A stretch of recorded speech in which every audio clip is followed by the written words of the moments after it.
প্রধানমন্ত্রী শেখ হাসিনার নির্দেশে এমপি জিল্লুল হাকিমের আদেশে চেয়ারম্যান বিলকিস বানুর আহ্বানে সাজুরা জেহরা জেরিন উচ্চ বিদ্যালয় মাঠ প্রাঙ্গণে আগামী 16 অক্টোবর শুরু হতে যাচ্ছে বিশাল এক জনসভা।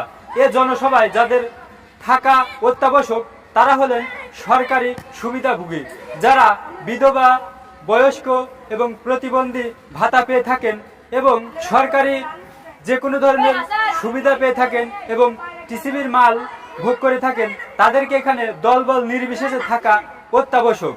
এছাড়া এই জনসভায় উপস্থিত থাকবেন প্রধান অতিথি হিসেবে রাজবাড়ী 2 আসনের সংসদ সদস্য এমপি মহোদয় জিল্লুল হাকিম।